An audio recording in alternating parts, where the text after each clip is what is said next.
Well, Makwe, so there you go.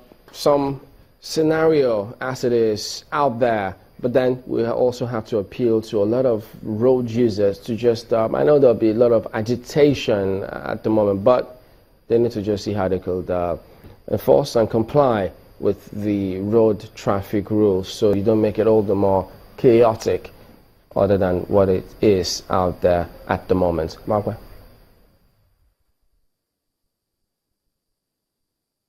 Well, thank you, Chamberlain. Well, thankfully, to answer some of the questions that we will have as to what exactly is going on along that Lagos-Ibadan expressway, and perhaps to know what's going on with the safety situation around the country, we're being joined by the Corps Marshal, that's the Federal Road Safety Corps Marshal, Boboye Oyeyemi. You're welcome to Sunrise Daily. Yeah, good morning. Good morning.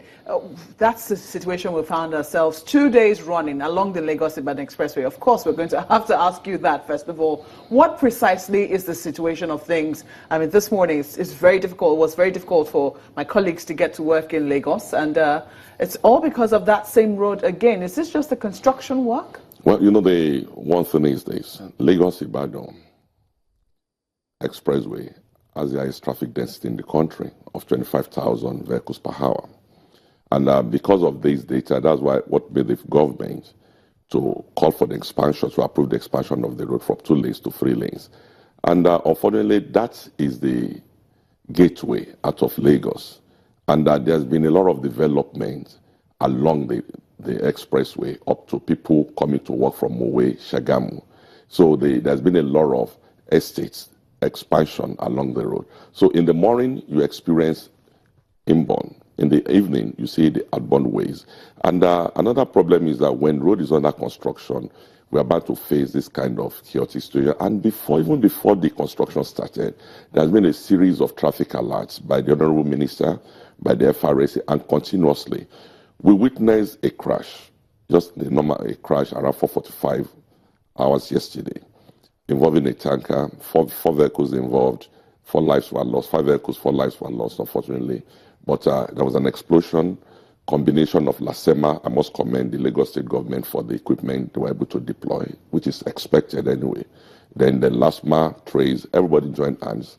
And by evening yesterday, traffic has been returned to normalcy. But all those tankers, trailers that had parked over because of the gridlock started moving. And because the inbound lane had been shut down for repairs, leaving only 1 lane, and then that means the 1 lane reduced to single lanes for all the vehicles to pass. There's bound to be a bandwagon effect. And when those tankers are moving, there's no way for other vehicles to even attempt to overtake. So this was what we experienced. The boys worked overnight, and they're still there.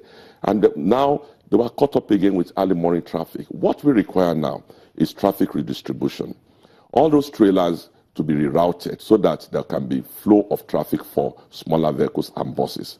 And I'm relocating to Lagos once I finish this morning because it requires a discussion to really reroute. We have 3 options for vehicles to take Lekki, Epe, for another set to take Ikorodu, and the 3rd outlet is to take Abekuta, Ota, Songota, Ifo, through Abekuta. That's the most important thing that is required now to reroute so that all those trucks, tankers, trailers can be rerouted for traffic to stabilize a little bit. And we're moving towards the weekend now.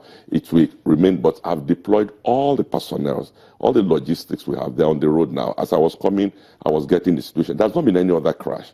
It's just the traffic. So yesterday night, one of my colleagues did report that along just before the Otedola Bridge, we understand that another tanker fell. No, that was a tanker that fell, that was transloading was being done. The transloading, before they can remove, it was not on the road, it was on the out shoulder. The transloading couldn't have been done without the firefighters and another tanker being there to transload it before you can move it. Okay, and this was completed. We have to take a moment now. When we come back, we will talk more about that accident and the options that the Federal Road Safety is offering Nigerians. Do join us again.